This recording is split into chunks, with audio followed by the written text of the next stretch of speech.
नमस्कार, सांधा प्लस देख रहे हैं आप। पंजाब, हिमाचल, हरियाणा की तमाम बड़ी खबरों के साथ आपके साथ मैं हूं सोनाली ठाकुर। बुलेटिन की शुरुआत करेंगे, उससे पहले नजर सुर्खियों पर।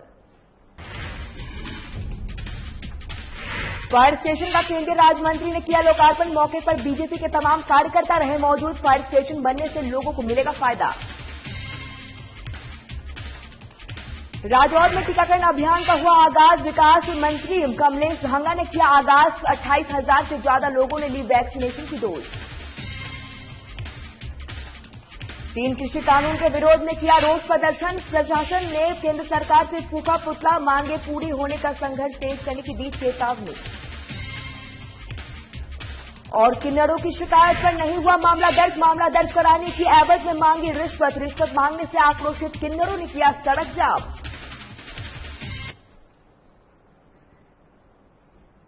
खबर बल्लभगढ़ से है, जहां 4 करोड़ 50 लाख की लागत में बनकर तैयार हुए फायर स्टेशन का आज केंद्रीय राज्य मंत्री कृष्णपाल गुर्जर ने और परिवहन मंत्री मूलचंद शर्मा ने लोकार्पण किया है। वहीं इस मौके पर बीजेपी के तमाम कार्यकर्ता मौजूद रहे हैं।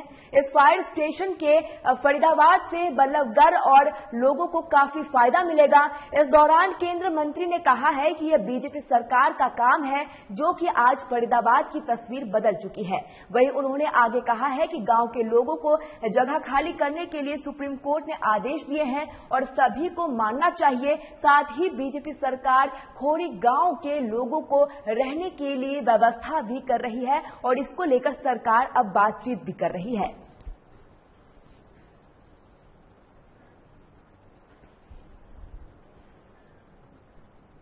फायर स्टेशन का सेक्टर 55 में नवनिर्मित भवन का आज यहाँ पर उद्घाटन हुआ है।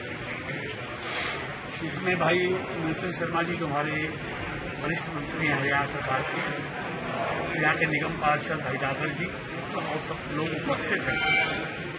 ये 4.5 करोड़ की लागत से लगभग 3.25 एकड़ जमीन में बनकर तैयार हुआ है और ये आसपास के लोगों को बहुत लाभकारी हुआ है। फरीदाबाद के 25 एकड़ इंडस्ट्रियल एरिया में जहां केंद्रीय राज्य मंत्री कृष्णपाल गुर्जर और परिवहन मंत्री मूलचंद शर्मा के द्वारा दमकल केंद्र का शुभारंभ किया गया।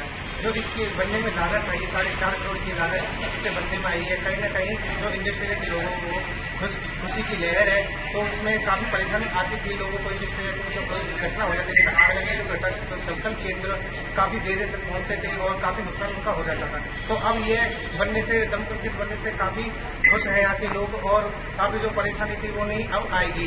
इससे जल्दी ही उनको फायदा मिलेगा। फरीदाबाद से सांधा प्लस के लिए जीतन में महिला और बाल विकास मंत्री कमलेश ढांडा ने राजौर समुदाय स्वास्थ्य केंद्र परिसर के टीकाकरण अभियान का आगाज किया है। आपको बता दें कि राजौर में अब तक 28,000 से अधिक नागरिक वैक्सीनेशन के डोज ले चुके हैं और इस मौके पर कमलेश ढांडा ने जानकारी देते हुए कहा कि जल्द ही आपको गांव और अपने वार्ड में टीकाकरण कैंपों के आयोजन की योजना बना रहे हैं, क्योंकि कोरोना की शिकंजा कसने में वैक्सीनेशन महत्वपूर्ण हथियार है। वहीं राज्य मंत्री कमलेश ढांडा ने त्रिवेणी रोपने हुए पर्यावरण संरक्षण की मुहिम को भी मजबूत करने का संकल्प दोहराया है।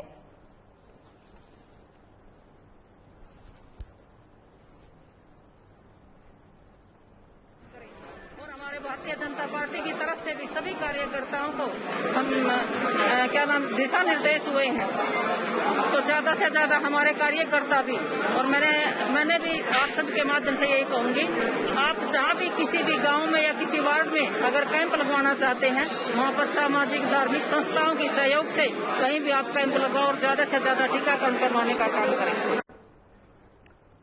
अब खबर तिरथला से है, जहां हरियाणा में उप मुख्यमंत्री दुष्यंत चौटाला के कामकाज से खुश होकर शाहपुर कला गांव के लोगों ने पंचायत का आयोजन किया है, जिसमें उन्होंने आने वाले स्थानीय चुनावों में युवाओं को आगे लाने की बात कही है। वहीं गांव के लोग पढ़े लिखे युवाओं से भरपूर समर्थन सरकार का देना चाहते हैं। साथ ही गांव शाहपुरा कला की सरदारी में युवाओं ने ब्लॉक समिति के लिए सुमन शाहपुर में अपना समर्थन देते हुए कहा कि गांव में पढ़े लिखे युवाओं और समाज सेवी व्यक्तियों की बहुत जरूरत है, ताकि वे सरकार के साथ मिलकर कार्य और विकास कर सके।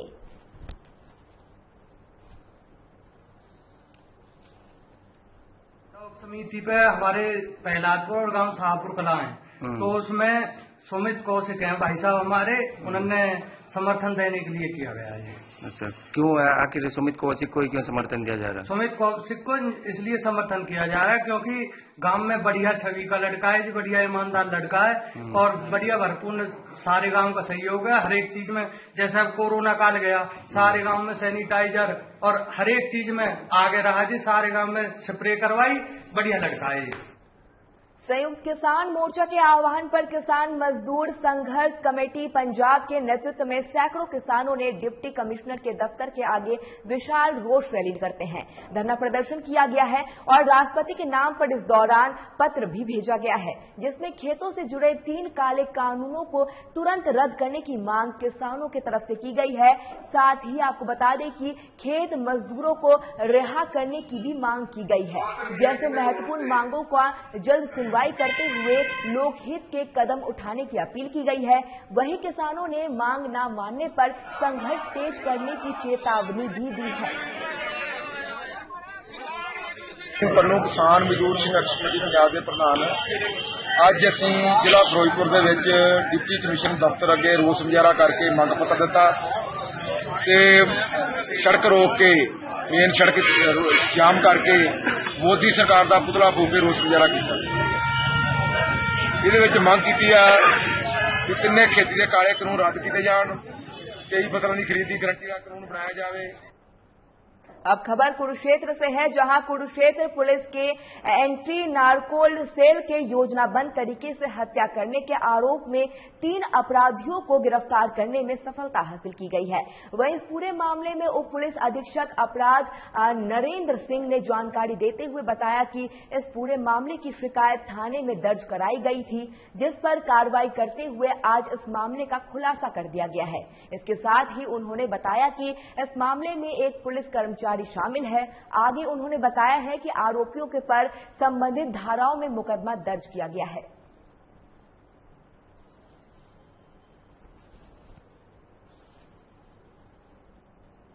हमारी एएनसी की टीम, जिसमें निरीक्षक मनदीप सिंह और उसकी team sub inspector Satyendra Singh ने बड़ा ही अच्छा कार्य किया है।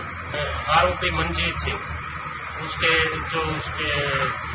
हस्बैंड का संदीप का मित्र भी था, घर से बुला के ले गए थे और उसने लिखा कि हमें पूरा शक है कि आरोपी मनजीत सिंह ने ही अपने साथियों के साथ मिलकर संदीप सिंह की हत्या की है। अब खबर फतेहाबाद से है, जहां किन्नर समुदाय के लोगों ने कुला चौकी पुलिस के खिलाफ प्रदर्शन करते हुए सड़क जाम किया है और पुलिस के प्रशासन के खिलाफ नारेबाजी भी की है। वहीं इस दौरान समुदाय के लोगों ने चौकी इंचार्ज कपिल पर 45,000 की रिश्वत मांगने का आरोप भी लगाया है। आपको बता दें कि कुछ दिन पहले किन्नर समुदाय के लोगों ने एरिया में बधाई मांगते हुए आते हैं, जिसे लेकर उनका झगड़ा हुआ था और उसके एक किन्नर में से साथ मारपीट भी हुई थी, जिसमें कुल चौकी पुलिस से शिकायत की थी, लेकिन पुलिस ने कोई कार्रवाई नहीं की है और कार्रवाई के एवज में रिश्वत की मांग कर रहा है, जिससे आक्रोशित किन्नरों ने जाम लगाकर प्रदर्शन किया है। वहीं थाना प्रभारी का कहना है कि इस पूरे मामले को उच्च अधिकारी और अवगत करा दिया जाएगा, उन्हीं के तरफ से आगे की कार्रवाई की जाएगी।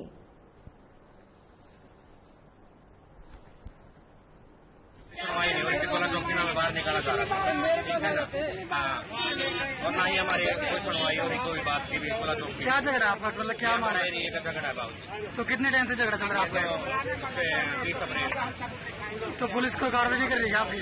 यहाँ के तो है ही नहीं, लफड़ा है चौकी में बाहर नहीं करेंगे, बाहर बैठ कर बाहर उनकी मूवी बनाओ, बाहर ऐसे क्या कह रहे हैं आपको? ऐसा सब कह रहे हैं कि बैठ के फैसला करवाएंगे आपको। कितने दिन का टाइम दे रहे हैं आपको? अभी लेके जा रहे हैं, कह रहे हैं सर इनका मुकदमा दर्ज हो रहा है खुला चौकी के अंदर। ठीक है जी। तो वहाँ का मैटर दर को लड़ाई झगड़ा देने का आपस में जी, दूसरा पक्ष इनका किन्नर ही है जी, तो आपस में क्या रोला है वो पता लग रहा है इनका संबंध में आवेश में आके उन्होंने यहाँ इकट्ठे हुए थे थोड़ी देर के लिए जी। तो अब इनको सदर थाने में ले जाकर वहाँ बैठ के बात क्या करना है तो सदर वाले से पूछा जाएगा। तो किस आश्वासन पे बोला क्या कहा किसी खिलाफ कोई गलत कार्रवाई नहीं की जाएगी, तो कार्रवाई होगी, तो होगा तो कार्रवाई की जाएगी। तत्काल प्रधानमंत्री स्वर्गीय इंदिरा गांधी द्वारा 1975 में लगाई गई इमरजेंसी देश में काला कानून के रूप में मनाई गई है। आपको बता दें कि इस इमरजेंसी में दौरान लोकतंत्र की हत्या की गई है और लेकिन देश के सच्चे भक्तों ने इमरजेंसी के दौरान जेल में यातायात सही और अपने हक की आवाज को उठाने का काम किया है। वहीं आपातकालीन के दिन यानी 25 जून को सम्मान समारोह का आयोजन किया गया, जिसमें सहकारिता मंत्री डॉक्टर बनवारी लाल ने बीजेपी कार्यकर्ताओं को सम्मानित किया है।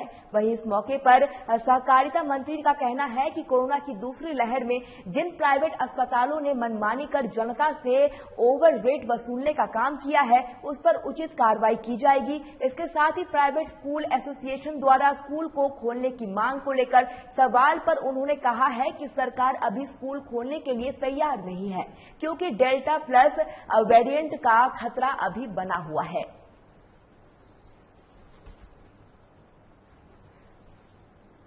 समारोह का आयोजन किया गया भारतीय जनता पार्टी की तरफ से और पूरे हरियाणा में हर जिले में ये प्रोग्राम चल रहा है। और जिस तरह से जून 25, 1975 के अंदर तत्कालीन प्रधानमंत्री श्रीमती इंदिरा गांधी ने जो देश के अंदर एक आपातकाल स्थिति लगाकर जो एक बहुत बड़ा मतलब देश के लिए एक काला दिवस कहा जा सकता है उस दिन को, और लोकतंत्र की हत्या उन्होंने जो की। अब खबर सोनीपत से है, जहां अपनी मांगों को लेकर सफाई कर्मचारी सड़कों पर उतरकर प्रदर्शन कर रहे हैं। वहीं कर्मचारियों ने हरियाणा सरकार पर भेदभाव और पक्षपात करने का आरोप लगाया है। आपको बता दें कि कर्मचारियों का कहना है कि उनके हर महीने उन्होंने प्रति महीने 14,000 रुपए देने का वादा सरकार द्वारा किया गया था, लेकिन उनके साथ पक्षपात किया जा रहा है। उनके ना तो सफाई का औजार मिल रहा है और न ही उन्हें मालिकाना सैलरी 14,000 मिल रहा है, जिसको लेकर भी बेहद तंग है। जिसको लेकर हम सरकार से मांग कर रहे हैं कि हमारी समस्या को जल्द पूरा किया जाए, वरना हम कोई बड़ा प्रदर्शन करने को मजबूर है।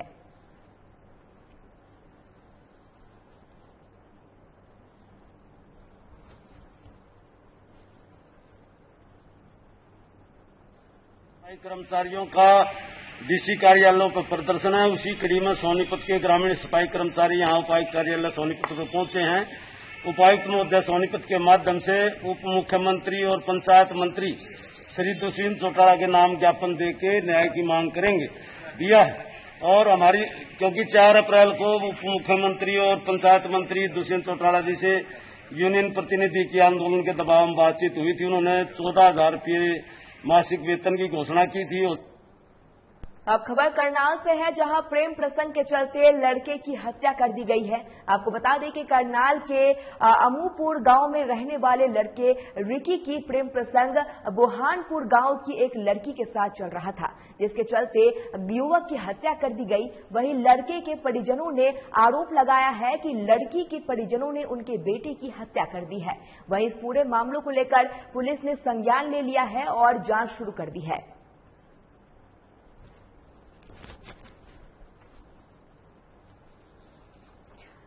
करनाल की एक खबर आपको हम बता रहे हैं, जहां पर प्रेम प्रसंग के चलते लड़के की हत्या कर दी जाती है और करनाल के अमूपुर गांव के रहने वाले लड़के रिकी का प्रेम प्रसंग बुरहानपुर गांव की रहने वाली लड़की के साथ चल रहा था, जिसके चलते युवक की हत्या कर दी गई।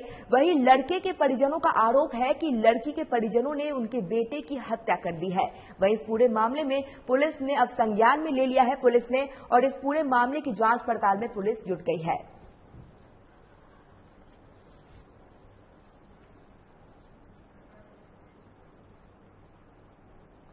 अब खबर फिरोजपुर से है, जहां वैक्सीनेशन को लेकर विशेष कैंप लगाकर लोगों को कोरोना का टीका लगाया गया है और कोरोना से बचाव के लिए जागरूक भी किया गया है। इसी कड़ी में फिरोजपुर कैंट के आपको बता दें कि Shemford little star play way school में स्कूल मैनेजमेंट के द्वारा डिस्टेंडिंग एडमिशन और सिविल हॉस्पिटल में टीम के सहयोग से वैक्सीनेशन कैंप का खास तौर का आयोजन किया गया है, जिसमें 18 से 44 साल और 45 साल से ऊपर के लोगों का टीकाकरण किया गया है।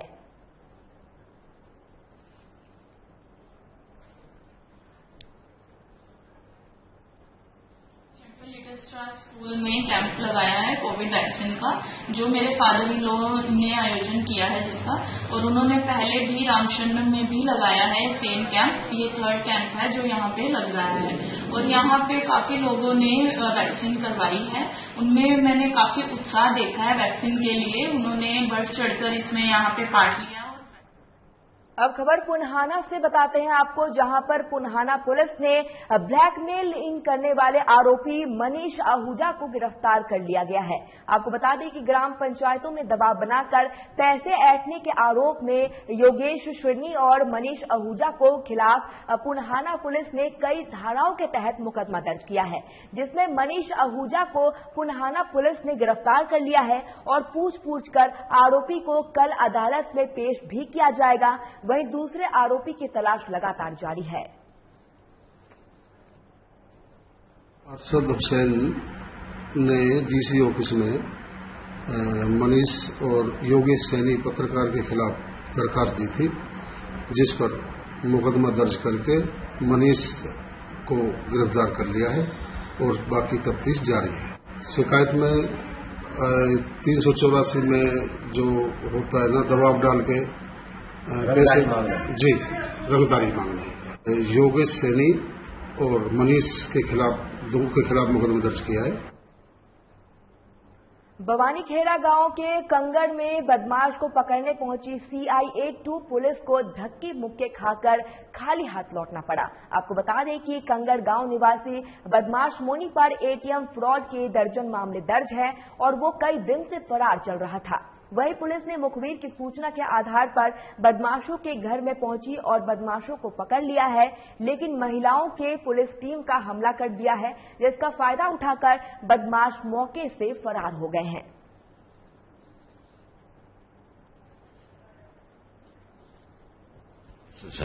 उसमें हमारे शहर का मुकदमा भी है, हमारे लोहारू का मुकदमा भी है, आंसी के 5 मुकदमे हैं, जींद के भी 3 मुकदमे हैं। उसके ये टीम को कभी वो घर में है, उसको पुलिस ने काबू भी कर लिया था, लेकिन उससे पहले ही उसके परिवार की जो लेडीज थी और जो अन्य सदस्य थे वो बीच में पड़ गए और उन्होंने उसको भागने में जो है ना सहायता करी। और हम ऐसे व्यक्तियों के खिलाफ सख्त कार्रवाई करेंगे जो सरकारी कार्य में बाधा डाल रहे हैं। बिल्कुल, महिलाएं इसमें शामिल थी, उनके खिलाफ भी मामला दर्ज किया गया। पलवल के हुड्डा सेक्टर 2 में जिम करने गए एक युवक को गोलियों से बौछार कर हत्या कर दी गई। वहीं पुलिस ने मृतक के भाई की शिकायत पर 4 नामजद और अन्य आरोपी के खिलाफ मामला दर्ज कर जांच शुरू कर दी है। आपको बता दें कि मृतक युवक हत्या के एक केस में नामजद जमानत पर आया हुआ था, जहां उनकी गोलियों से बौछार कर हत्या कर दी गई। और ये खबर आपको बता दें पलवल के हुड्डा सेक्टर 2 से है, जहां जिम करने आए एक युवक की गोलियों से बौछार कर उसकी हत्या कर दी गई है। इस दौरान पुलिस ने 4 नामजद दर्ज कर लिए हैं और आरोपियों की तलाश पुलिस जुट गई है।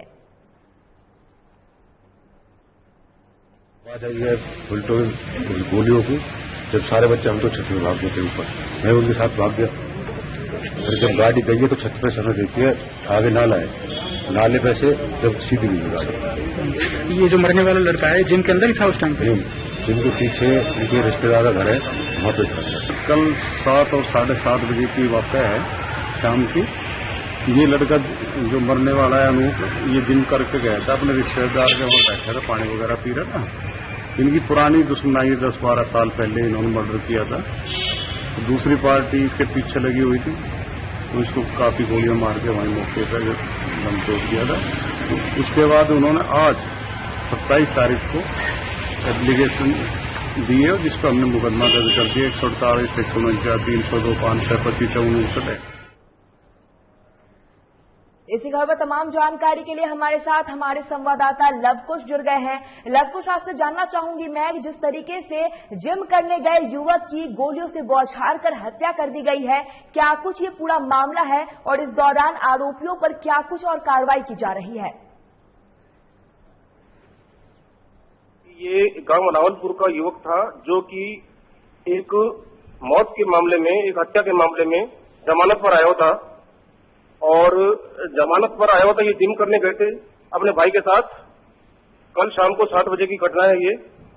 और जिम करने के बाद ये व्यक्ति अपने भाई को छोड़कर अपने साथ ही अपनी मेरी बहन के घर पे गया किसी कार्य से।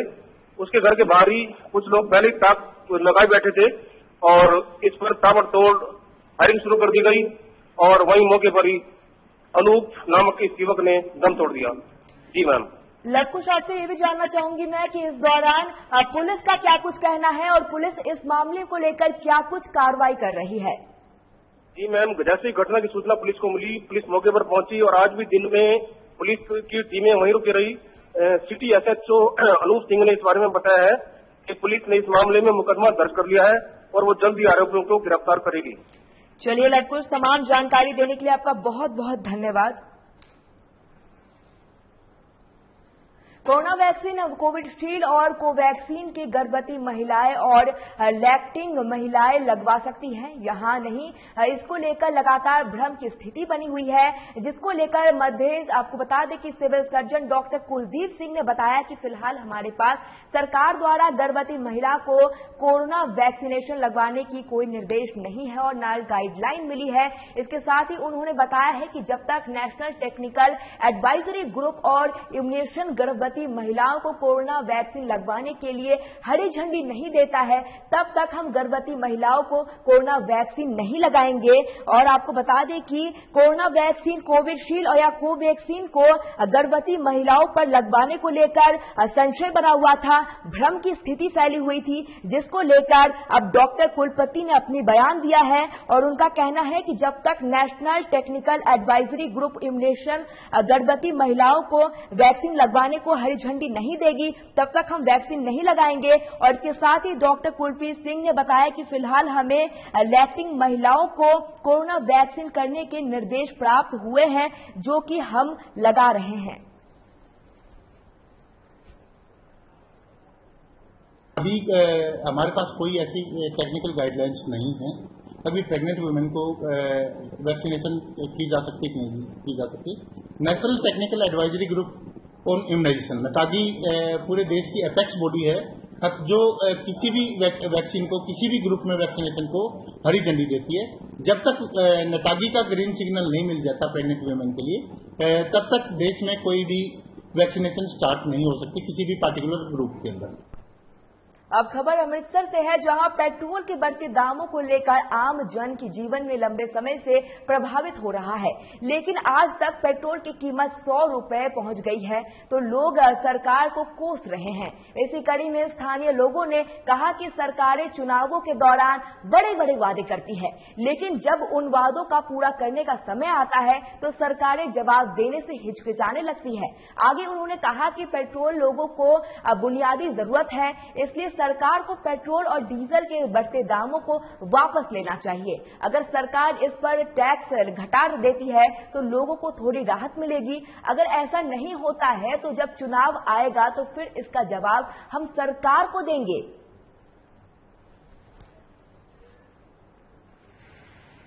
ਇਹ ਤੇ ਅਸਮਾਨ ਨੂੰ ਛੂ ਰਹੀ ਜੀ। ਜਦੋਂ ਦਾ ਮੋਦੀ ਆਇਆ ਇਸ ਸਰਕਾਰ ਦੇ ਵਿੱਚ ਦਿਨੋਂ ਦਿਨ ਰੇਟ ਵੱਧ ਰਹੇ ਆ ਪੈਟਰੋਲ ਤੇ। ਸਾਨੂੰ ਪਤਾ ਹੀ ਵੀ 100 ਤੋਂ ਉੱਤੇ ਚਲੇ ਜਾਣਾ, ਕਿਉਂਕਿ ਜਿਹੋ ਜੀ ਇਹ ਸਰਕਾਰ ਆ ਇਹਨੇ ਸਾਡਾ ਹਾਲ ਹੀ ਬੁਰਾ ਕਰਕੇ ਰੱਖਤਾ। ਨਾ ਕੰਮ ਰਹੇ ਆ ਤੇ ਮਹਿੰਗਾਈ ਡਬਲ ਕਰਤੀ, ਕੰਮ ਅੱਧੇ ਕਰਤੇ ਇਹਨਾਂ ਨੇ। ਬਹੁਤ ਬੁਰਾ ਹਾਲ। ਅੱਜ 100 ਰੁਪਏ 21 ਪੈਸੇ ਰੇਟ ਹੋ ਗਿਆ। ਹਾਂਜੀ, ਜਿਹੜੇ ਲੋਕ ਆ, ਜਿਹੜੇ ਗਰੀਬ ਲੋਕ ਕਿੱਥੇ ਜਾਣ? ਗਰੀਬ ਲੋਕਾਂ ਦਾ ਤੇ ਅੱਗੇ ਬੁਰਾ ਹਾਲ ਆ ਜੀ। ਉਹਨਾਂ ਨੂੰ ਦਾਲ ਰੋਟੀ ਨਾਲ ਜੋੜ ਕੇ ਰੱਖਦੇ, ਤਾਂ ਅਸੀਂ ਤੁਹਾਨੂੰ ਚੌਲ ਦੇਵਾਂਗੇ ਜੀ, ਤੁਹਾਨੂੰ ਖੰਡ देवांगे जी, बस ਇੱਥੇ तक ही उन्होंने कीमत रखा। अब खबर चरखी दादरी से है, जहां चंदेली गांव में खेतों में किसी बात को लेकर हुई कहासुनी के दौरान फायरिंग हो गई, जिससे सरपंच पद के प्रत्याशी रविंद्र को गोली लगने से वो घायल हो गए हैं और उसके इलाज के लिए सरकारी अस्पताल भेज दिया गया है, जहां युवा की गंभीर हालत को देखते हुए डॉक्टरों ने उन्हें रोहतंग PGI रेफर कर दिया है। साथ ही CIA पुलिस और झोजू कला पुलिस के मौके पर पहुंचकर जांच शुरू कर दी है।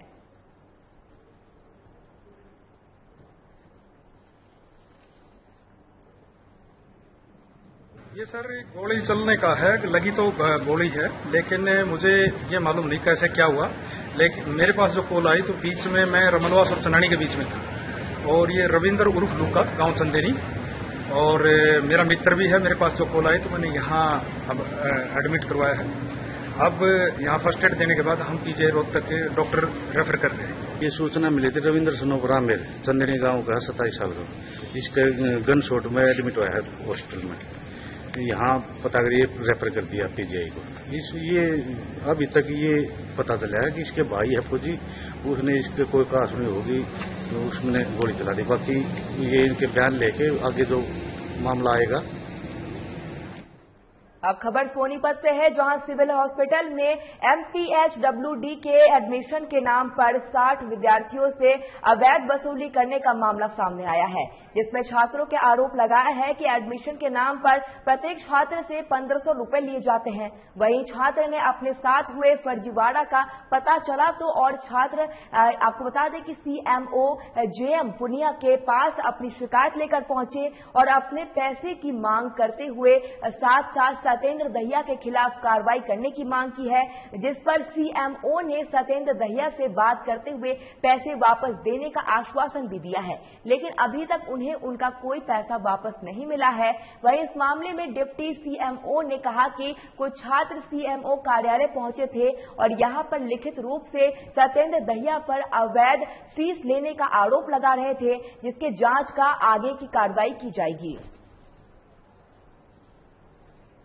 हम यहाँ पे सिविल हॉस्पिटल में आए हैं अपने ट्रेनिंग सेंटर पे MPHW Gen 2 में। मेरा नाम अक्षय है और हमारे से एडमिशन के दौरान हमारे से पैसे लिए गए। सतेंद्र दहिया है, उन्होंने हमारे को बोला कि भाई आपका एडमिशन नहीं होगा, अपने पैसे ना दिए गए। कितने पैसे लिए गए? हमारे से 1500 रुपये लिए गए पर बच्चे से 60 बच्चे हैं और गवर्नमेंट सीट पे कोई पैसा नहीं लिया जाता। हमने रोहतक भी पता किया कि ये 1500 रुपये लिए गए हैं, उन्होंने मना किया, हमारे को बताया गया। हमारे पास स्क्रीनशॉट है, हमारे पास उनसे बात की हुई रिकॉर्डिंग है। आज ही हमें एक शिकायत प्राप्त हुई है, जिसमें करीब 11-12 स्टूडेंट्स ने लिखित में दिया है कि जो हमारे यहाँ पर MPHW का स्कूल है गोपालपुर, उसमें एडमिशन के लिए 19-20 के बैच के एडमिशन के लिए उनसे किसी ने सतेंद्र दहिया नाम के व्यक्ति ने 1500 रुपये के करीब कुछ ऐसे डिमांड किए हैं और जो कि इलीगली डिमांड किए हैं, जो कि फीस नहीं होती है। तो ये हमारे संज्ञान में आज भी आया है और CM साहब ने इसके बारे में हम इसमें जांच कराएंगे। अब खबर लुधियाना से है, जहां केंद्रीय जेल में हुक्का पार्टी मामले में जेल विभाग की कार्रवाई करते हुए असिस्टेंट जेल सुपरिंटेंडेंट के साथ जेल वार्ड और जेल के हेड वार्ड को सस्पेंड किया गया है। आपको बता दें कि कुछ महीने पहले केंद्रीय जेल लुधियाना में गैंगस्टर निक्का जटाना और उनके साथी पार्टी कर रहे हैं और हुक्का पी रहे थे, जिसकी वीडियो सोशल मीडिया पर वायरल हुई थी। जिसके बाद जेल सुपरिटेंडेंट राजीव अरोड़ा ने तबादला कर दिया गया और जांच के बाद जेल के अधिकारी समेत कई लोगों को सस्पेंड भी किया गया है। भिवानी के गांव बरसेड़ा में 4 साल पहले शुरू हुआ खूनी खेल जारी है। इसी खूनी खेल में 5 लोगों की मौत को घाट उतार दिया गया। वहीं आज इस हत्याकांड की गवाह पर पुलिस सुरक्षा कर्मियों की मौजूदगी में कई गोलियां भी मारी गई है, जिसे आनन फानन में आपको बता दें कि नागरिक अस्पताल में भर्ती कराया गया है।